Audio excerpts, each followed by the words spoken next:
officially has a new governor, and a new year of lawmaking is underway at the state capitol. Tony Evers is now the 46th governor of Wisconsin, the first Democrat to represent the state in 8 years. News 3 with team coverage tonight. Political reporters Jessica Arp and Rose Schmidt at the Capitol this evening with the new direction of the governor and Attorney General, the path they're charting, as well as lawmaker reaction on this historic day. We start with Jessica. Jess?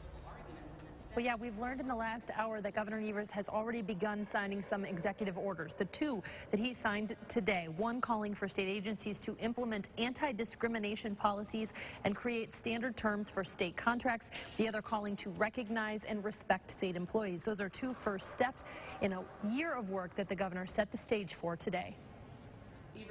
So help me God. Congratulations. Taking the oath as the 46th governor of the state of Wisconsin in front of those who had come before him, Tony Evers called out what he thought was wrong with Wisconsin's politics.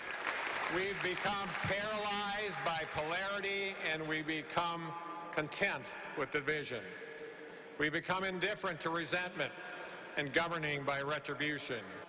Evers promised a change, but said he'd need help to do it.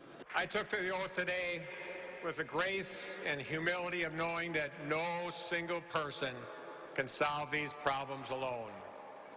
The challenges we face can only be fixed by finding solutions together.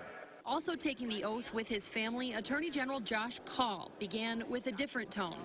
But I want to make clear that irrespective of the action taken by the lame duck legislature, the priorities of the Wisconsin Department of Justice are changing.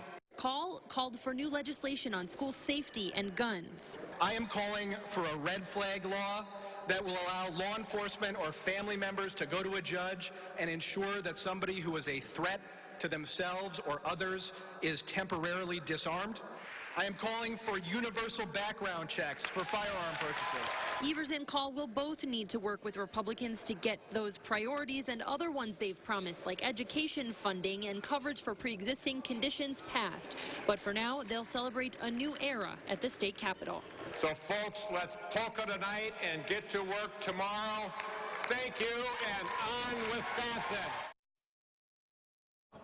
Now that polka will happen tonight at the inaugural gala, which will start in just about the next hour or so, just down the street from here at the Monona Terrace. As for the next week, we know that Governor Evers has said he will intend to likely sign more executive orders, also visit Lincoln Hills Youth Prison and begin work in earnest on the state budget. We have not received specific details of the visit to Lincoln Hills or other orders that he expects to sign in the next week or so.